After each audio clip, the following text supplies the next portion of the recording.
گفتگو کریں گے کہ قربانی کس قسم کے جانوروں کی ہو سکتی ہے اور کن جانوروں کی قربانی نہیں ہو سکتی۔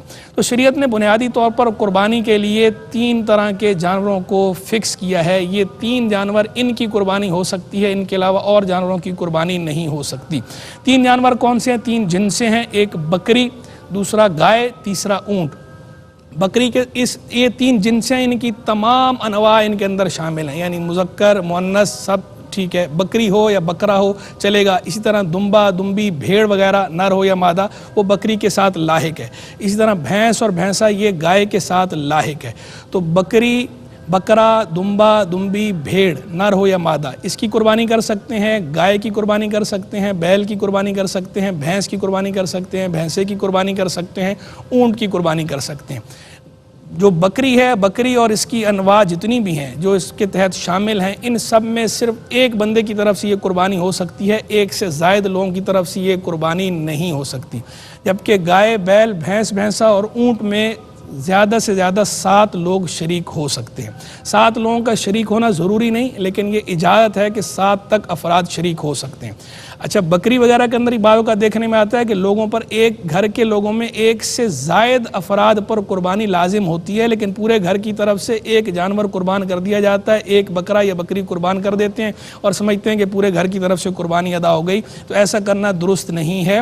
جس پر قربانی لازم ہے وہ ہر بندہ اپنی الگ قربانی کرے گا یا قربانی کے اس جانور میں حصہ لے گا جس میں حصہ لیا جا سکتا ہے۔ ایک بکری یا ایک بکرا صرف ایک فرد کی طرف سے کیا جا سکتا ہے۔ اور جن روایات کے اندر یہ بیان ہوا ہے کہ ایک بکری ایک بکرا جو ہے وہ گھر والوں کی طرف سے ہوا، تو وہاں تشریک فی الثواب مراد ہے، یعنی سرکار علیہ السلام نے ثواب میں شریک کیا تھا باقیوں کو۔ قربانی تو سرکار علیہ السلام کی اپنی تھی، بقیہ افراد کو آپ نے ثواب میں شریک کیا تھا، یعنی جو ایصال ثواب کی ایک صورت ہے۔ تو ثواب میں کسی کو بھی شریک کیا جا سکتا ہے، لیکن واجب کی ادائی بہرحال ایک کی طرف سے ہوگی چھوٹے جانور کی صورت میں۔ بڑا جانور یعنی گائے یا اونٹ ہو تو پھر 7 تک افراد شریک ہو سکتے ہیں۔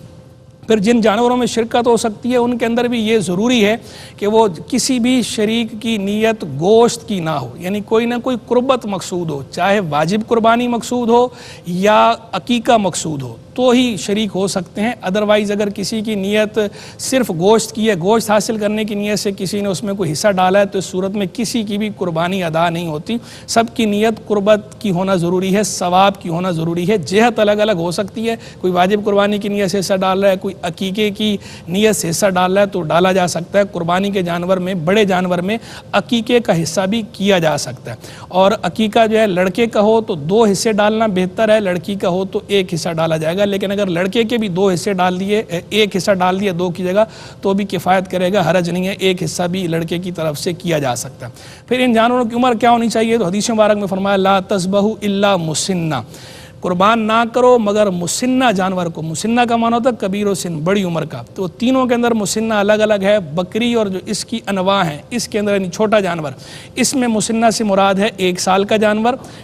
بڑا جانور کے اندر گائے اور گائے کی انواع، ان کے لیے 2 سال کی عمر ہونی چاہیے کم از کم، اور اونٹ کے لیے کم از کم 5 سال کی عمر درکار ہے۔ یعنی اونٹ 5 سال کا ہو تو قربانی کر سکتے ہیں، 5 سال سے 1 دن بھی کم ہو تو قربانی نہیں ہو سکتی۔ گائے اور اس کی انواع کے اندر 2 سال ہونا ضروری ہے، 1 دن بھی کم ہو تو قربانی نہیں ہو سکتی۔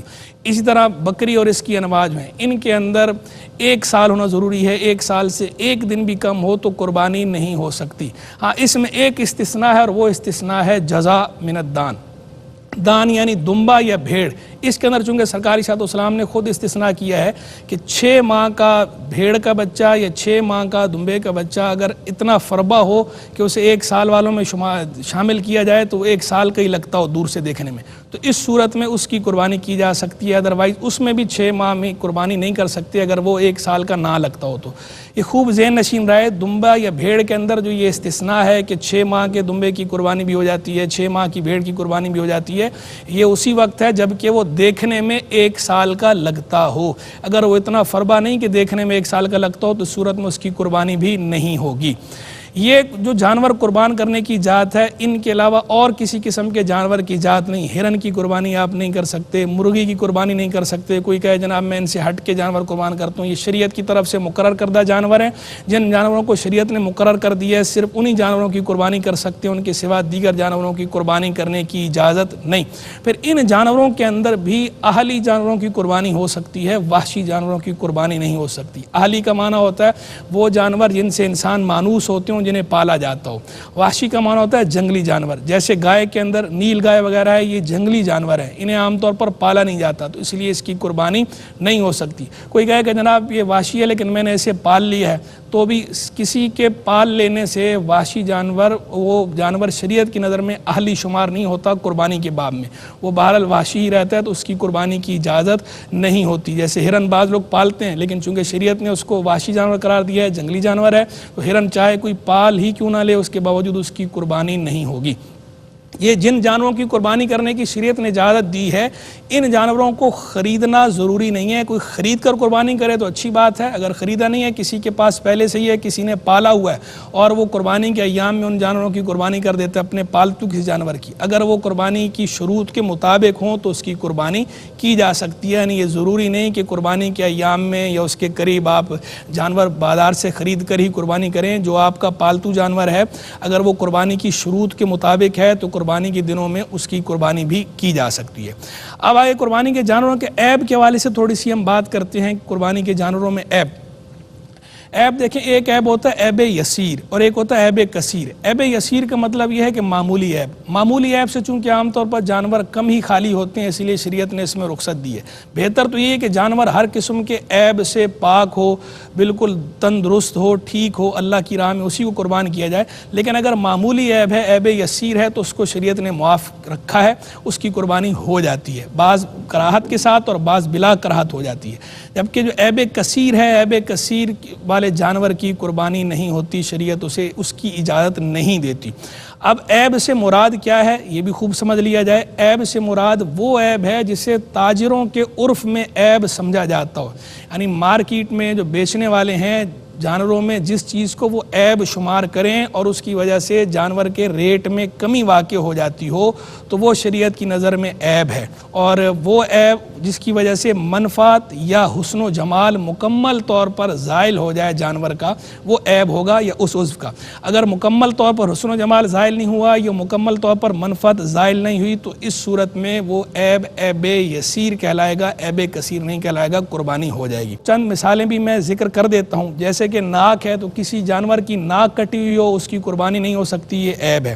دانت ہیں، کسی جانور کے دانت بالکل نہیں ہیں یا اتنے زیادہ گر گئے ہیں کہ چارہ نہیں کھا سکتا، تو یہ بھی عیب کثیر ہے، اس کی قربانی نہیں ہو سکتی۔ ہاں اگر معمولی سے دانت ٹوٹے ہیں 2-3 اور وہ چارہ کھا سکتا ہے، تو اس صورت میں اس کی قربانی ہو جائے گی، لیکن مکروہ ہے۔ یہ عیب یسیر ہے، قلیل عیب ہے، اس میں قربانی ہو جاتی ہے لیکن مکروہ ہے۔ آنکھ جو ہے، کسی جانور کی دونوں آنکھیں نہ ہوں یا ایک آنکھ نہ ہو، تو اس صورت میں یہ عیب کثیر ہے، قربانی اس کی جائز نہیں۔ اگر جو ہے وہ جانور بھینگا ہے تو اس صورت میں اس کی قربانی ہو جائے گی، یہ عیب یسیر ہے، یہ عیب کثیر نہیں ہے، لیکن اس کی قربانی کرنا مکروہ ہے۔ اس طرح سینگ ہیں، اگر کسی کے سینگ بالکل نہیں ہے، سر کے اوپر سے اگر سینگ ٹوٹے ہوئے ہیں تو قربانی ہو جاتی ہے۔ ہاں اگر سینگ اس طرح توڑنا کہ سر کے اندر سے، جڑ کے اندر سے سینگ نکال لیے گئے ہوں اور زخم ہو اور وہ زخم بھرا نہ ہو، تو اس صورت میں اس جانور کی قربانی نہیں ہوتی، یہ عیب کثیر ہے۔ لیکن اگر صرف اوپر سے سینگ توڑے ہیں یا ٹوٹے ہیں اور جڑ سلامت ہے، یا توڑے تو جڑ سے ہی تھے اندر سے لیکن وہ زخم بھر گیا ہے اور سر میں اب کوئی زخم نہیں ہے، تو اس صورت میں اب یہ عیب یسیر کہلائے گا اور قربانی ہو جائے گی۔ اس طرح کان ہے، اگر کان پیدائشی کان نہ ہو، دونوں کان نہ ہوں یا ایک کان نہ ہو، تو قربانی نہیں ہوگی۔ اور کان اگر کٹا ہوا ہے تو اس کے اندر اب مقدار جو فقہا نے رکھی ہے وہ قلیل اور کثیر میں فرق کی، وہ مقدار ہے ثلث۔ ثلث معنی ہوتا ہے تہائی، 1/3 سے زائد کٹا ہوا ہے تو قربانی نہیں ہوگی، اور 1/3 کٹا ہوا ہے یا 1/3 سے کم کٹا ہوا ہے تو صورت میں قربانی ہو جاتی ہے۔